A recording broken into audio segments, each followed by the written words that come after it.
안녕하세요. 비상대책위원회 시작하겠습니다.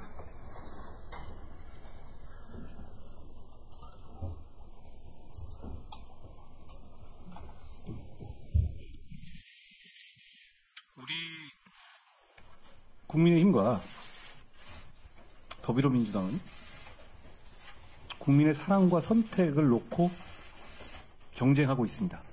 결국은 그 경쟁, 그러니까 민주당 계열의 정당들을 다 포함해서 우리 지금 현재 유일한 보수 정당 우파 정당은 지금 이 국면에서 저희뿐이니까요. 우리와 그분들과의 어떤 경쟁이 이번 총선의 본질이겠죠. 저는 이걸 말씀드리고 싶습니다. 저는 임종석 전 실장을 편들고 싶은 생각은 없는데요. 저는 그분도 청산되어야 한다고 생각합니다만, 다만 이재명 대표는 민주당 대표로서의 권한을 이용해서 자기의 정적인 임종석 후보를 무리하게 찍어내고 있습니다. 그건 결국 성공할 것 같고요. 저는 국민의힘의 대표로서의 권한을 이용해서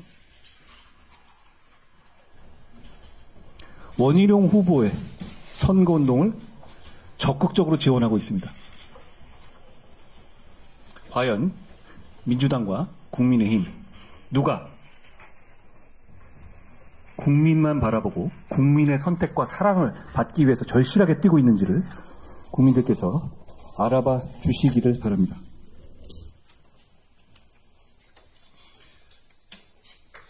MBC에서 일기예보를 통해서 민주당의 선거운동성 방송을 했습니다. 저는 설마 했다가 보고 놀랬거든요. 못 보신 분들 한번 봐주시면 좋겠습니다. 제가 무리한 얘기를 하는 것인지를요. 저는 이렇게 말씀드리고 싶습니다. 그 MBC 일기예보에 사람 키보다도 큰 파란색 1 대신에 같은 크기의 빨간색 2로 바꿔놓고 생각해 봐 주십시오. 미세먼지 핑계로 1 넣었다고 하던데요. 2를 넣을 핑계도 많이 있을 거예요. 찾으면. 예를 들어서 어제보다 2도가 올랐다. 이런 정도면 넣을 수 있는 거 아니에요? 그러면 노골적인 국민의힘의 선거운동 지원으로 보이지 않겠습니까? 데스킹 기능이라는 것도 있는 건데 저걸 생각 안 하고 했다는 게 말이 되는 소리인가요? 아무리 그간 극도로 민주당 편향된 방송을 해온 MBC이지만 이건 선을 넘은 거라고 생각합니다. 국민들께서 한번 보시고 판단해 주시기를 바랍니다. 우리 국민의힘의 공천에 대해서 여러 가지 강면에서 이리저리 분석하는 보도들이 많이 나오고 있습니다. 대표적인 건 이런 거죠. 한 그제 정도인가요? 엊그제 정도의 언론엔 대부분 이렇게 나왔습니다. 용산 참모들 공천에서 고전한다. 이게 언론의 주된 톤이었습니다. 그리고 어제 오늘을 보면 용산 참모 불패 이렇게 나오더라고요. 뭐가 맞는 겁니까? 제가 정답을 알려드리겠습니다. 이 둘 다 사실이 아닙니다. 왜냐하면 우리의 공천은 그걸 고려하고 있는 공천이 아니기 때문입니다. 이재명 민주당의 공천처럼 누구 찍어내고 누구 밀어넣기 위한 공천이 아니기 때문입니다. 그러니까 언론에서 하루는 고전이고 하루는 불패라고 이렇게 분석하실 정도면 저의 시스템 공천이 정말 시스템대로 움직이고 있다는 걸 보여주는 건 아닙니까? 그걸 지키는 것이 대단히 어렵다는 것을 제가 이 비대위원장을 하면서 체감합니다. 그렇기 때문에 더더욱 끝까지 우리의 시스템 공천이 정상적으로 작동될 수 있도록 최선을 다할 겁니다. 그리고 시스템 공천을 하다 보면 현역이라든가 현역에 대해서 어떤 감점이 들어가고 신인에 대해서 많은 가점이 들어감에도 불구하고 신인들 입장에서는 어렵다 이런 생각을 가지실 수 있을 것 같아요. 저희도 어떤 결론을 나올지는 미리 내놓고 한 게 아니니까요. 그거를 저희가 몇 군데 이 국민 추천제 그리고 곧 있을 이 비례 이런 문제에 대해서 상당 부분 보완할 겁니다. 왜냐하면 우리는 이재명 대표의 민주당과 달리 국민들께 아무리 욕먹더라도 그냥 숙청하듯이 쳐내고 내 사람 아무나 밀어넣자. 그래도 국민들은 1, 2주 지나시면 다 잊어버리고 다 지지층 위주로 결집할 거다. 이런 저질 계산보다 정말 이 공천 자체가 수십 년간 공천 중에서 가장 공정하고 가장 사심없이 이루어진 거다라는 평가 자체를 받고 싶어요. 그리고 그런 평가를 받는 것이 우리가 4월에 국민들로부터 사랑받고 선택받는데 큰 하나의 그 명분이 되기를 바랍니다. 저희가 그런 점에서 최선을 다할 거라고 말씀드립니다. 저희는 경선 여론조사의 내역과 과정을 다 공개하고 있잖아요. 사실 저도 좀 겁나서 이 장동혁 사무총장께 물었거든요. 진짜 이래도 되냐? 정말 이거 자신 있냐? 예를 들어서 이게 착오라도 나올 수 있는 거 아니냐 그랬는데 딱 저렇게 웃으시더라고요. 저는 그래서 걱정을 했는데 역시 우리 사회가 투명함이 어떤 음험함을 이기는 면이 있다고 봤습니다. 그런 면에서 이 시스템 그 경선 여조 결과에 대해서 공개한 것은 잘한 결정이었다고 생각하고요. 국민들께도 소심하게 자랑하고 싶습니다. 그리고 그 차이가 지금 민주당에서는 여론조사를 의도를 가지고 끼워 넣었다. 나는 속았다라는 식으로 정필모 위원장이 사퇴를 했잖아요. 아마 그분 겁나서 사퇴한 걸 거예요. 이거는 가만히 두면 나중에 분명히 형사책임 문제가 될 것 같으니 여기서 확실히 나는 몰랐다는 알리바이를 만들어 두기 위한 거죠. 선거 여조하고 공천에서 알리바이를 공천위원장이 선관위원장이 알리바이를 만들어야 될 정도의 상황이 됐다? 이건 정상적인 공천이 아닙니다. 누가 이걸 신뢰하겠어요? 남의 당 문제라고 왜 얘기하냐 이렇게 얘기하는데요. 그 당은 정말 많은 액수의 세금으로 보조금을 제일 많이 받아간 당이고 제1당으로 자기 마음대로 입법 독재를 하는 당입니다. 당연히 그 당에서 이런 범죄적 수준의 여론 조작에 의심되는 상황이 드러나면 우리 모두 비판하고 바로 잡아야 합니다. 제가 이런 말을 여기서 하는 이유는요. 지금의 민주당의 상황을 감안하면 지금의 민주당은 이걸 그냥 넘어갈 거기 때문이에요. 그런데 이걸 넘어가면 민주주의가 아니라고 생각합니다. 우리는 그런 관점에서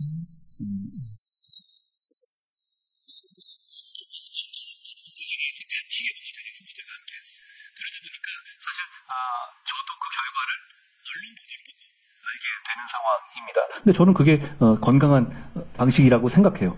그리고 거기서 보시고 후보님들이 하나하나에서 서명을 하고 승복하시는 구조잖아요. 적어도 우리는 그 절차에 대해서 승복하지 않을 분은 없을 겁니다. 이렇게 하는데 어떻게 승복하지 않아요? 그렇지만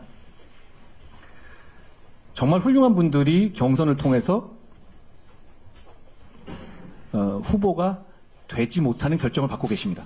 정말 훌륭한 분들이 그렇게 되고 계시거든요. 여기는 정광재 대변인도 마찬가지고요.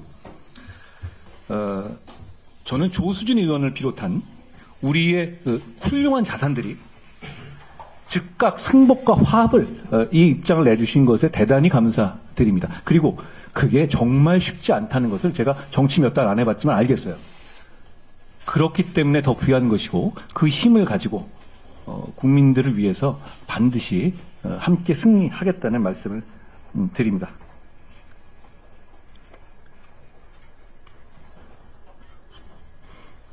그리고 민주당에 대해서 이런 얘기는 좀 드리고 싶더라고요. 제가 아까 약간 헷갈렸는데요. 정필모 의원, 그분은 선관위원장이라면서요. 임혁백 교수는요? 공천관리위원장? 그러면 안규백 의원은요? 전략공천위원장. 아니, 뭔 위원장이 이렇게 많아요? 실제로는 자기 혼자 탁탁 찍어가지고 쳐내고 박아놓고 있으면서. 위원장은 한 명이잖아요, 지금. 이재명 대표 혼자 다 하고 있는 공천에서 이렇게 위원장 감투가 많으면 좀 덜 창피합니까? 덜 음험해 보이나요? 저는 이 민주당의 공천 과정에 더 우리가 많은 관심을 기울여야 한다고 생각해요. 민주당만의 문제가 아니잖아요. 지금 절대 다수의 의석으로 오늘까지도 보면 원대님 말씀하시겠지만 무슨 그 쌍특검을 표결하는 이 많은 일 왔다 갔다 하잖아요. 근데 왜 바꾸는지 이유 설명도 없어요. 당연하죠. 이유가 없으니까요. 그냥 기분 따라서. 그냥 우리가 이렇게 많은데 우리 마음대로 하는데 니들이 어쩔 건데 라고 하는 거잖아요. 그런데 민주당이 착각하는 게 있습니다. 민주당은 니들이 어쩔 건데 라고 우리 국민의힘을 향해서 말하는 줄 알겠지만요. 그 상대는 사실 국민입니다. 민주당은 국민들께 아니 당신들이 어쩔 건데 우리 이렇게 다수당 바꾸니까 우리 마음대로 할 거고 설명도 안 할 거야. 이런 정치를 하고 있지 않습니까? 이런 정치를 지금 이렇게 바라보고 있는 우리 국민의힘이 반성해야 된다고 생각합니다. 그리고 정말 더 결의를 가지고 정말 절실하고 그리고 정말 더 말실수하거나 고개 빳빳하게 쳐들지 말고 겸손한 자세로 절실하게 싸워서 반드시 이겨야 한다고 생각합니다. 오늘 제 말씀은 여기까지 하겠습니다.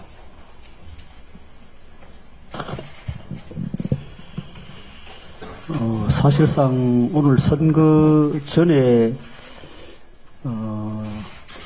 마지막으로 이제 본회의를 하는 날입니다. 오늘 이 시간까지 선거구 획정이 되지 않고 혼란을 주고 있는 데 대해서 국민 여러분께 대단히 죄송하다는 말씀부터 우선 드립니다. 선거구 협상에 임하고 있는 민주당 태도에 대해서 말씀을 좀 드리겠습니다.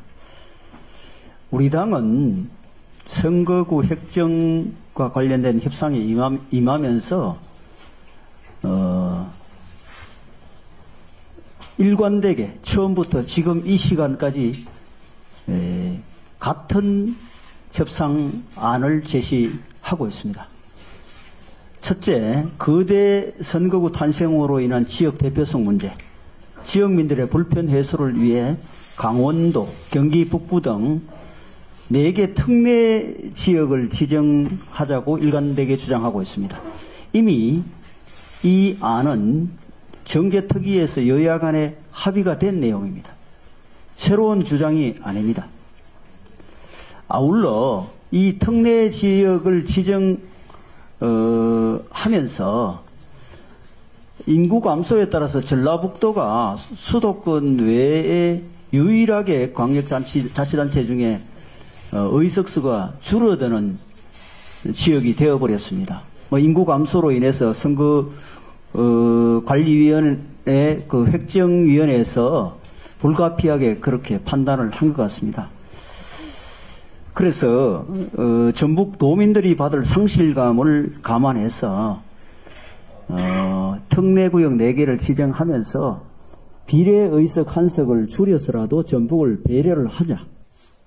이게 일관되게 선거법 협상을 시작할 때부터 지금까지 일관된 우리는 협상 아닙니다. 누가 봐도 전라북도의 비례의석 한 석을 줄여서 한 석을 늘려주는 것은 민주당 의원 수를 한 명 늘려주는 겁니다. 그렇지 않습니까? 그런데 민주당은 여기에 더해서 쭉 이제 선거관리위원회 획정안을 하자고 주장을 해왔습니다. 그런데 그저께 민주당 의원총회에서 의원들이 아마 반발이 있었던 것 같아요. 그래서 태도가 조금 변했어요. 변해가지고 우리 안을 봤대 부산의 남구를 지금 분구를 해서 인접의 서구 동구 이쪽에 조금 동을 이렇게 합쳐가지고 거기를 남구를 2개 선거구로 하자는 제안을 하고 있습니다. 이 안은 누가 봐도 자기 당 의원을 당선시키기 위한 소위 말해서 게르맨더링입니다. 이 조정은 행정구역이나 인구하고는 아무 상관없는 선거구 조정입니다. 우리가 이 안을 받을 수 없다고 하니 다시 또 선관위 획정안으로 돌아가자고 주장하고 있습니다. 상대가 한 걸음 양보하면 나도 한 걸음 양보해서 손을 잡는 것이 협상입니다. 지금까지 민주당의 태도는 한 걸음 양보하니 두세 걸음 양보하라고 억지를 부리고 있는 겁니다. 선거 때마다 민주당을 전폭적으로 지지해주고 있는 전라북도, 전북도민들을 왜 외면하는지 저는 이해할 수 없습니다. 공용선거구 방치로 불편을 겪을 강원도민과 경기 북부 주민들을 왜 무시하는지도 저는 이해가 되지 않습니다.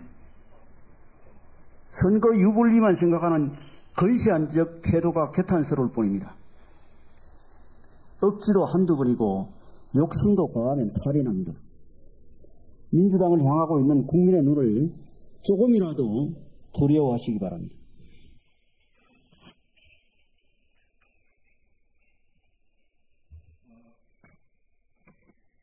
그제 국민의힘 공약개발본부에서는 국민택배 1호사원 비대위원장과 기후환경 분야 인재들과 함께 기후미래 택배 1호 공약을 배송해드렸습니다.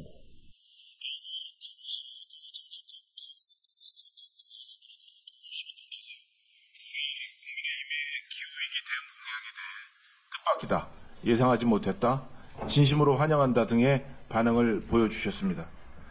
그동안 기성 정치권에서 이렇게 구체적이고도 심도 있게 기후위기에 대한 해법을 제시한 경우가 없다는 반증일 것입니다. 우리 국민의힘은 현재 우리 공동체가 직면한 문제뿐만 아니라 앞으로 대한민국을 살아갈 미래 세대를 위해 지금부터 준비하지 않으면 안 되는 정책을 제시하는데 주력하겠습니다. 기후위기에 책임있게 대응하는 것 역시 마찬가지입니다. 총선을 앞두고 있어서 보여주기식으로 공약을 내는 게 아니라 말씀과 함께 실천할 수 있는 내용만 추려서 발표하겠습니다. 오늘 기후미래 택배 1호에 이어서 2호 공약도 발표합니다. 우리 2호 공약의 키워드도 책임있는 실천입니다. 그저께 말씀드린 기후미래 1호 공약이 기후위기에 효과적으로 대응하기 위한 국가 차원의 대응 전략 마련이었다면 오늘 10시에 배송할 기후미래 2호 공약은 동료 시민 한 분 한 분이 일상생활 속에서 탄소 배출을 줄여나감으로써 사회 구성원 모두가 기후위기에 대응하는 방안을 담고 있습니다.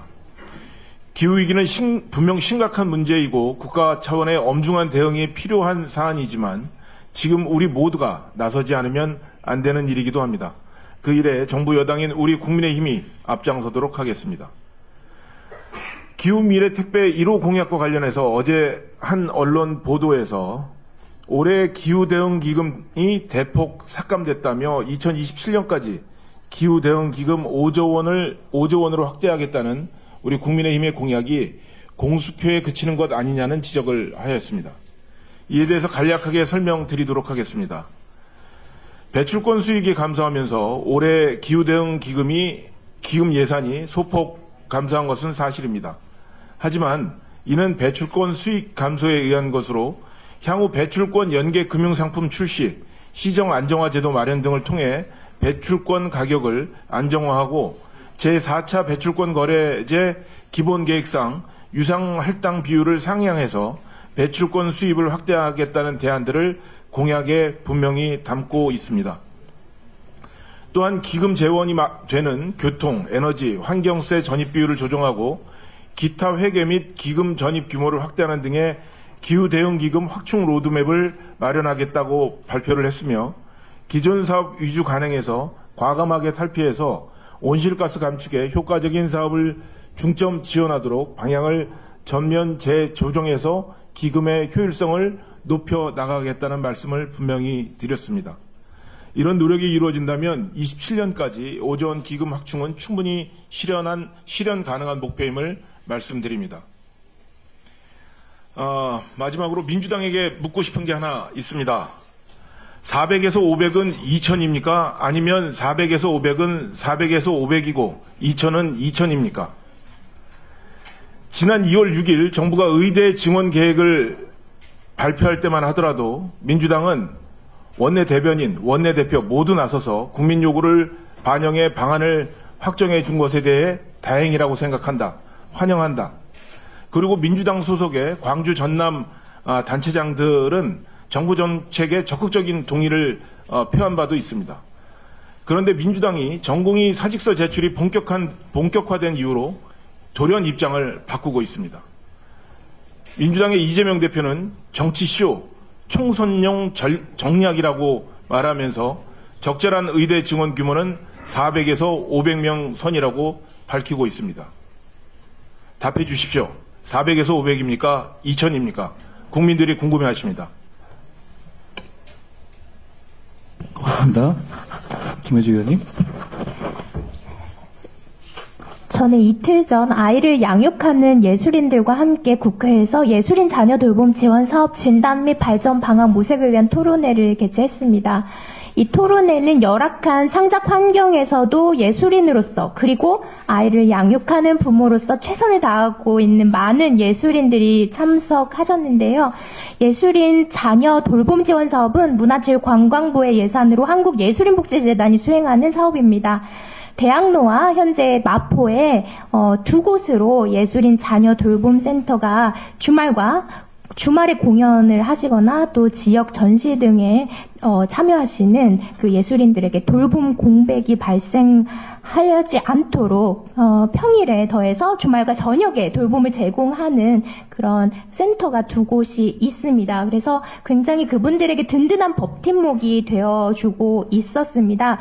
근데 올해 예산을 편성하는 과정에서 예술인도 기존 보육시설을 신청할 수 있다는 이유로 사업이 중단될 뻔 위기가 있었습니다. 하지만 제가 국정감사를 통해서도 이 중요성을 말씀드렸고 예산국회에서도 말씀드렸고 지난 최고위원으로 활동해야 할 때도 당에 또 관심을 부탁드려서 다행히 저와 또 국민의힘과 또 우리 동료 예술인들의 노력으로 삭감된 예산이 복원은 되어서 매우 다행으로 다시 운영할 수 있게 되었습니다.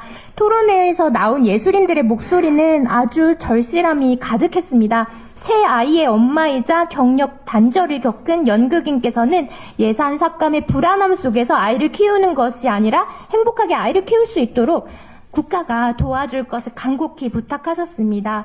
또 국공립 어린이집에 입소를 시키고자 했으나 계속 후순위로 밀려서 못하고 계셨다가 그래서 예술가로서 이제 꿈을 포기해야 하는구나라고 생각하셨던 시각예술 작가분은 불규칙한 일터와 업무 시간에도 불구하고 돌봄센터로 인해서 더 큰 꿈에 도전하실 수 있게 되었다면서 이제 돌봄의 불안이 아이에게 전달되지 않도록 정치가 빈틈을 꼭 메워주십사 말씀을 주셨습니다. 또 돌봄센터 운영이 종료된다는 문자를 받고서 앞으로 더 이상 연극을 하지 못하겠구나라고 자포자기했지만 센터가 다시 운영되어서 계속 창작 활동을 이어갈 수 있었다는 연극인 부부의 발언도 있었습니다.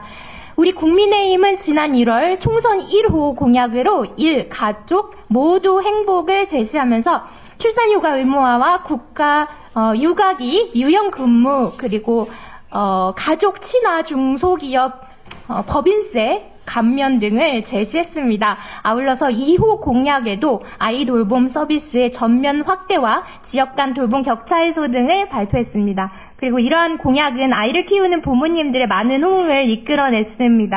하지만 이틀 전 있었던 토론회에서도 볼 수 있었듯이 아직도 우리에게는 많은 과제가 남아있습니다. 저녁이나 주말 작업이 빈번한 예술인, 그리고 야간 근무가 필수인 군인, 간호사, 또 직장 내 어린이집을 설치하기 어려운 매우 영세한 기업의 근로자 등 다양한 지역과 직업과 직군에서 그 특성에 맞는 돌봄을 필요로 하고 있습니다. 저와 국민의힘은 이미 작년 예산 심사를 통해서 말이 아닌 실천으로 보여드렸습니다. 앞으로도 정부 정책의 빈틈을 메우고 사각지대에서 어려움을 겪고 계시는 부모님들의 어려움을 해소하기 위해서 그리고 격차를 해소하기 위해서 입법적, 정책적 대안을 제시하기에 최선을 다하겠습니다. 아이와 부모가 함께 성장하는 사회, 그리고 양육이 불안이 아닌 행복이 되는 사회, 국민의힘과 제가 만들어가겠습니다. 꼭 그런 사회를 같이 만들자는 말씀을 드립니다. 장서정 의원님.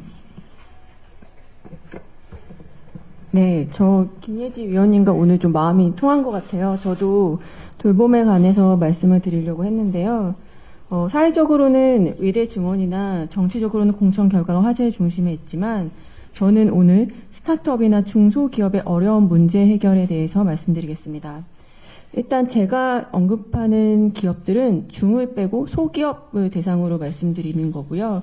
여기서 소기업이란 연매출이 약 30억 이하, 그리고 직원 규모가 20명에서 50명 사이 정도 되는 기업들을 저희는 소기업이라고 일컬을 수 있습니다. 물론 업종마다 다르긴 합니다.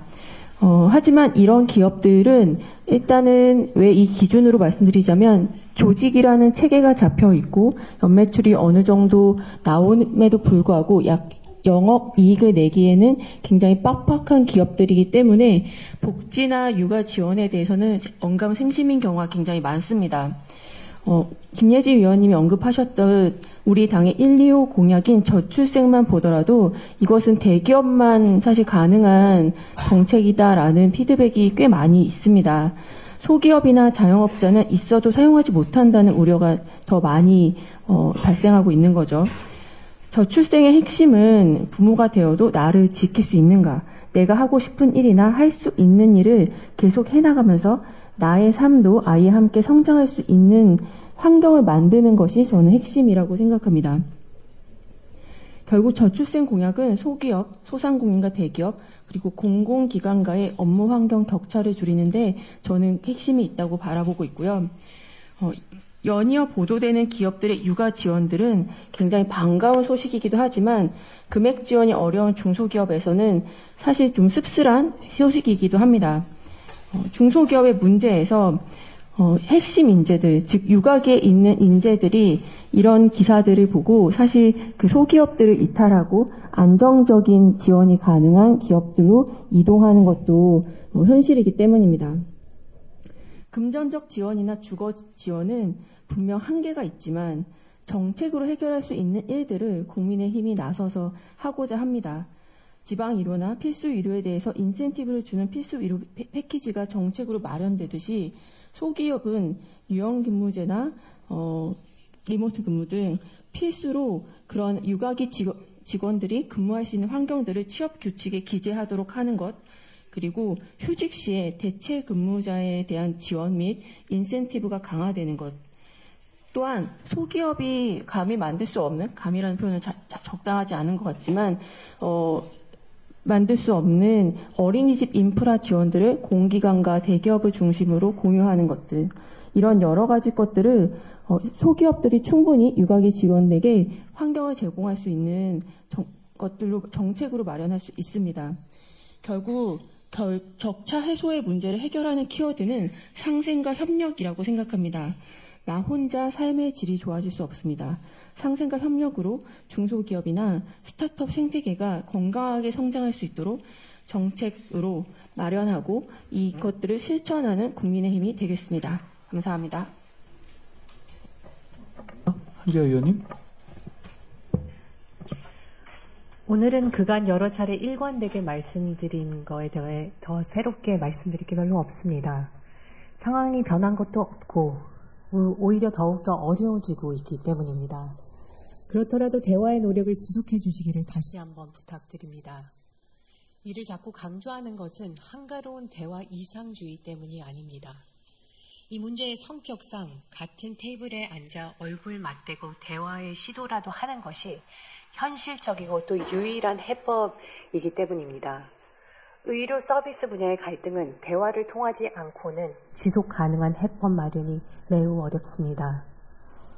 오늘은 정부가 제시한 전공의 복귀 시한입니다. 의료인들은 즉시 환자 곁에 돌아와야 합니다. 특히 중증 필수 의료기관, 응급실, 중환자실은 지금 너무나도 시급합니다. 정부 역시 모든 의료인을 형사처벌하는 방식보다는 지리하더라도 작은 접점이라도 확대해 나가는 데에 더욱 힘을 실어주시기를 부탁드립니다. 어제 저녁 뒤에 계신 한 분이 항암 치료가 시급한데 입원조차 못하고 있다는 소식을 들었습니다. 오늘 치료를 못 받는 환자는 내 부모이고, 내 형제이고, 내 이웃이고, 내 동료입니다. 불특정 다수가 아니고 기다릴 수 있는 분들이 아닙니다. 그 어떠한 신념도 정책도 이분들의 희생 위에서 얻어질 수는 없습니다. 우리 모두 그 분들을 생각해야 합니다. 감사합니다.